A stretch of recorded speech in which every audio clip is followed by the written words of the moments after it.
पदार्थ हैं, पर अगर हम कर्महीन हो जाएं तो हम कुछ नहीं कर पाएंगे। तो आज एक संकल्प हृदय के अंदर कि हम धरती को स्वर्ग बनाएं, जहां पर भी हमारे अड़ोस पड़ोस है उसमें ज्ञान का प्रचार करें। जब प्रकाश जलता है तो रोशनी देता है, हम इत्र लगाते हैं तो उसका फ्रेग्रेंस फैलता है। ऐसे ही ज्ञान का फ्रेग्रेंस जो है, ज्ञान का प्रभाव जो है हमारे अड़ोस पड़ोस में आता है। तो इसलिए प्रेमी सज्जनों, ये मुझे याद आया जिस समय नारद जी घूम रहे थे, उन्होंने देखा तुंगभद्रा नदी के नजदीक ज्ञान और वैराग्य ये दोनों बिल्कुल मूर्छित अवस्था में हैं। भक्ति के दो पुत्र ज्ञान और वैराग्य, भागवत के अंदर ये प्रसंग आता है। तो नारद जी ने मंत्र बोले, बहुत सी बातें की, ज्ञान वैराग्य खड़े हो गए और फिर मूर्छित हो गए। तब आकाशवाणी होती है, नारद जी इनको सत्संग सुनाओ, अगर ये सत्संग सुनेंगे तो ज्ञान और वैराग्य जागृत होंगे। आज वही हमारी स्थिति है, हम भी सुनते हैं मंत्र, ज्ञान वैराग्य जागृत होता है फिर मूर्छित हो जाता है।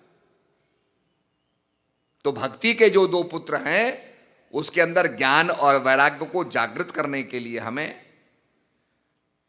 सत्संग की प्राप्ति करनी चाहिए।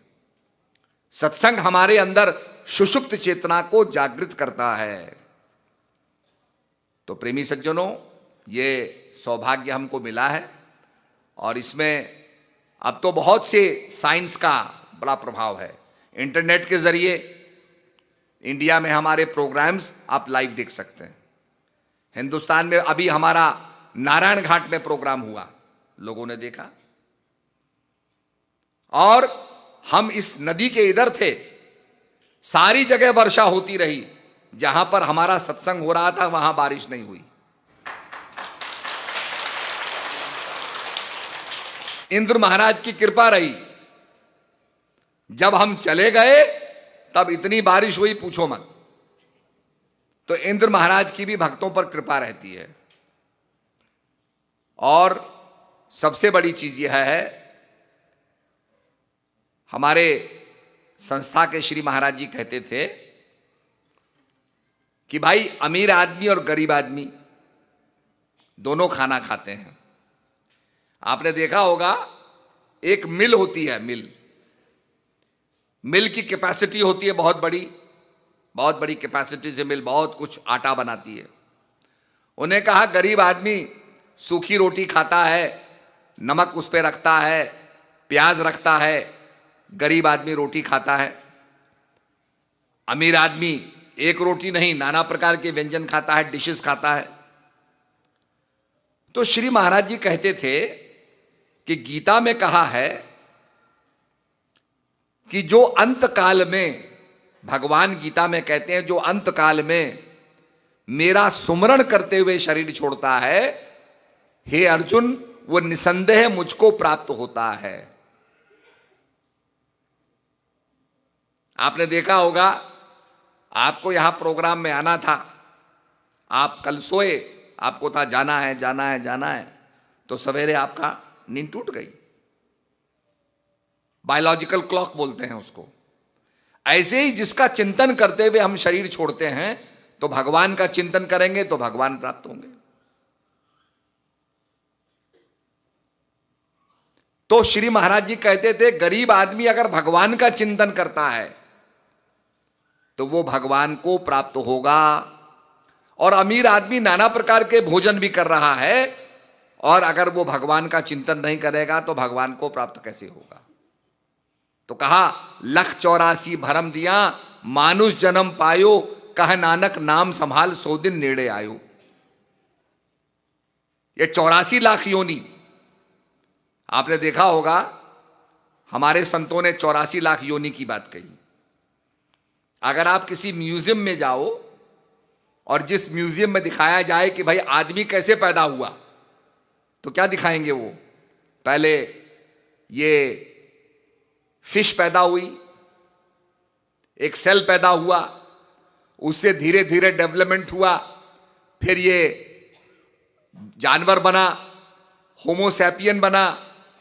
उसके बाद डेवलप होते होते आप अगर देखोगे तो इतनी स्टेजेस से हम गुजरे हैं, इतनी योनियों से गुजरे हैं, और अब जाकर के हमको ये मानव शरीर मिला। तो 84 लाख योनि तो हो गई। जिन फेजेस से आप गुजरते गुजरते, आप साइंस को पढ़ोगे तो आपको पता चलेगा ये चीज कि कैसे कैसे डेवलपमेंट होते होते आप यहां पहुंचे हैं। पहले जैसे हाथी होता था तो हाथी को माना जाता था कि हाथी को कहते थे, पुराने जमाने के हाथी को मैमथ कहते थे, उसके कई दांत बाहर निकले रहते थे। जैसे ऐरावत के बारे में आता है कि ऐरावत के कई दांत निकले रहते थे। हाथी के ऊपर बाल होते थे। हाथी टुंड्रा रीजन में, साइबेरिया में होता था। धीरे धीरे उसके बाल खत्म हो गए, उसका रूप बदल गया, तो उसमें चेंजेस आए। ऐसे ही मनुष्य में भी अनेक योनियों से चेंजेस आए और कहा मानुष जन्म पायो, कहा नानक, गुरु नानक देव जी कहते हैं अब नाम को संभाल, नाम को प्राप्त कर। नाम को प्राप्त करेंगे तो हमारा कल्याण हो जाएगा। भागवत सुनाते थे राजा परीक्षित। सुखदेव मुनि जी ने राजा परीक्षित को भागवत सुनाई तो लोग कहने लगे कि सुखदेव मुनि राजा परीक्षित को ही भागवत सुनाते हैं। लोगों की समझ में नहीं आया कि आखिर परीक्षित के अंदर और सुखदेव मुनि के अंदर क्या बात है। कई लोग आते थे, बैठते थे, चले जाते थे। लोगों के अंदर एक जिज्ञासा पैदा हुई कि बड़ी विचित्र बात है, सुखदेव मुनि बैठे रहते हैं, जब परीक्षित आते हैं तो भागवत सुनाते हैं। तो एक दिन क्या हुआ, राजा परीक्षित भागवत सुन रहे थे बिल्कुल तन्मय होकर के, विद डीप कॉन्सेंट्रेशन। अचानक खबर आई शहर में आग लग गई है, there is fire in the city.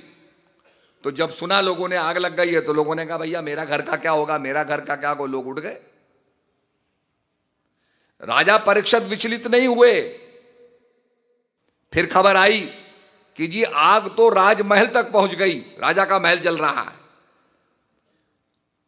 लोगों ने सुना, अजी महल के नजदीक तो मेरा घर भी था, सब भागे।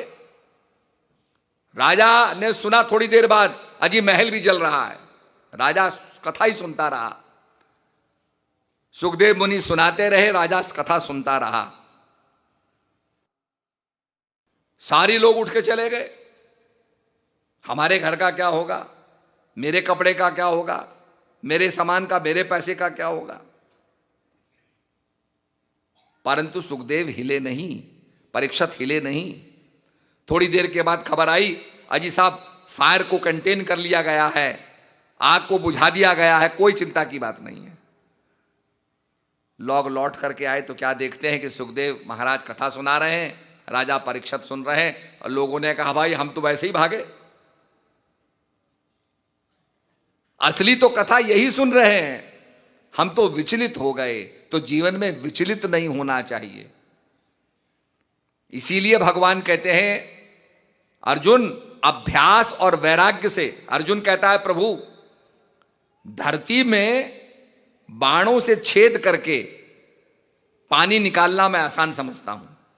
आपने देखा होगा लोग ड्रिल करते हैं, ड्रिल करके पानी निकालते हैं।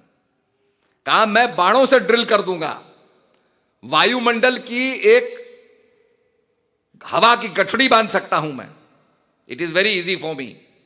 पर इस मन को वश में करना बड़ा कठिन है। कबो न रंग तुरंग चढ़े, कब मन सोचत है धन को। कभी धन की चिंता करता है, कभी मन को वैराग्य हो जाता है, कभी वासना की चिंता करता है। तो भगवान कहते हैं हे अर्जुन ये मन वश में करना बड़ा कठिन है। It is very very difficult, but with practice, अभ्यास और वैराग्य से। वैराग्य संसार की वासना से वैराग्य। जैसे डॉक्टर दवाई देता है ना, खांसी की दवाई देता है, इसको टाइम से लेना, सुबह शाम खाना, और देखो भाई ठंडा मत पीना, अचार मत खाना, वैराग्य। ऐसे ही अभ्यास और वैराग्य से हम मन को अपने वशीभूत में कर सकते हैं। इसीलिए आपने देखा होगा लड़ाई के मैदान में भगवान अर्जुन को ज्ञान देते हैं। बहुत से लोग पूछते हैं कि भगवान अर्जुन को लड़ने की बात कहते, लड़ने की स्ट्रैटेजी के बारे में कहते, लड़ा कैसे जाएगा, मारा कैसे जाएगा। भगवान ने यह चर्चा नहीं की, भगवान ज्ञान की चर्चा करते हैं। क्यों? ज्ञान के बिना अर्जुन का मन वश में नहीं हुआ, विचलित था।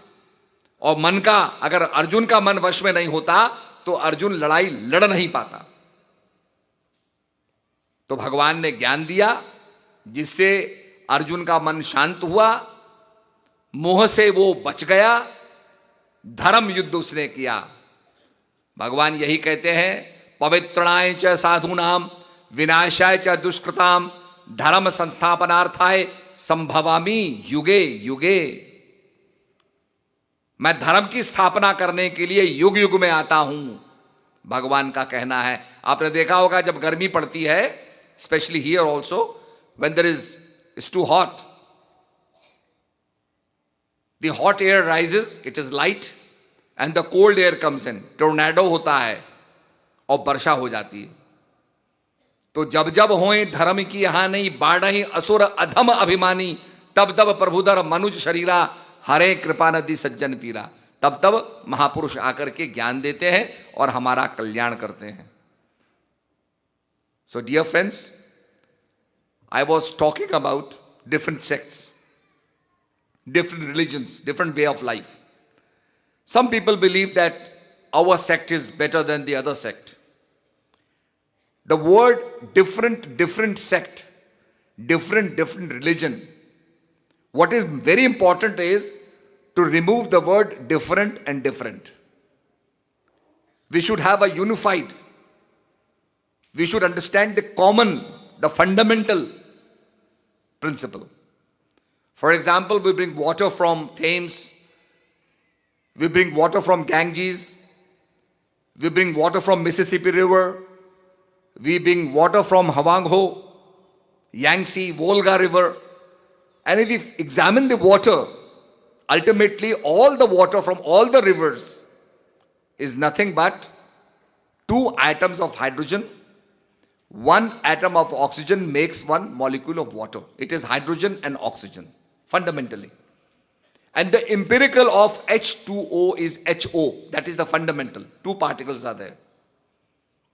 In the same way, if we study all the religions, the fundamental thing, the Manav Dharma is, the religion eternal is the experience. When Moses goes before Jehovah, he's requesting that I want to experience you, and he experiences Jehovah in form of a burning bush. He experiences light. Even Muhammad alayhi salam, he also experienced light, and the Gabriel, the angel, archangel Gabriel requested him, read in the name of Allah, God. Muhammad alayhi salam said, I do not know the name of God because I am not a scholarly person. He says, read in the name of God. What is that name of God? Ultimately, the name of God is the vibration which is within all of us. That is the fundamental thing which is making us live.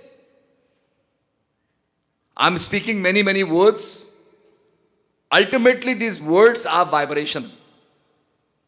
My vocal cords are vibrating. The vibration goes to the microphone. It is amplified. The vibration of the molecule goes to your eardrums and you are listening to my words.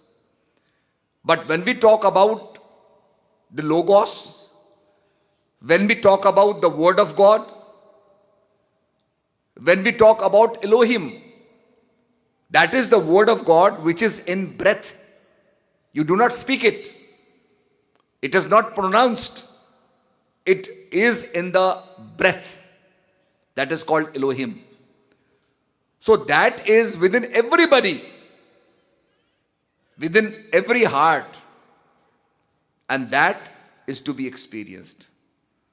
So the word, the meaning of Buddha is to get enlightened. It means to go within yourself. And that is why it has been said, if thine eye be single, thy body shall be full of light. So we have to awaken the third eye. And in Bhagavad Gita, Krishna talks about that Arjuna, you can see my physical form with his two eyes, but to see my real form, my real essence, you have to have the third eye. Without the third eye, you cannot see it. So that third eye is the eye of knowledge. So let us experience that knowledge and meditate. This is the time to meditate. There is a beautiful analogy in the scriptures where the prophet is talking about that I am going to go to a different kingdom and become a king. He gave 10 minas currency. Minas was the currency of the old Jerusalem. So he gave 10 minas to every servant he had. And he said, multiply this money. When he came back, the master came back. He went to his first servant. The servant said, Master, I have multiplied this money. I have made it tenfold. The master was very happy. He said, okay, you have made the money tenfold, I'll give you 10 cities. The second servant came. He said, Master, I have multiplied your money 5 times. He got 5 cities. Lastly, the third servant came. He did not multiply the money. He said, Master, this is the money you gave me. I'm giving you the money. And the master was very unhappy. He says, you have not multiplied the money. I will not give you anything. The whole idea is to understand that the gift that we have received, we have to multiply that. Multiply that gift in your life, and your life will bloom with knowledge. So Sadguru, the main function of the Sadguru is like a honey bee that takes the pollen and beautifies the entire garden. Fruits manifest. So the Guru gives the knowledge. For example, in order to learn mathematics, we go to a maths teacher. In order to learn English, we go to an English teacher. In order to learn French, we go to a French teacher. In the same way, to learn spirituality, we go to a spiritual teacher. And the spiritual teacher is called Guru. Gu means darkness, Ru means light. The person who takes us from darkness to light is a Guru. So, my message is that we should meditate and make ourselves happy, meditate and do service. This is a very good opportunity to help Baiji in all the efforts she is doing. And thank you very much. Bless you all. Sabko mera dua आशीर्वाद. Hari Om Tat Sat. Sarve bhavantu sukhina, sarve santu niramay, sarve bhadrani pashyantu ma kaschit dukh bhag bhavet. Hari Om Tat Sat.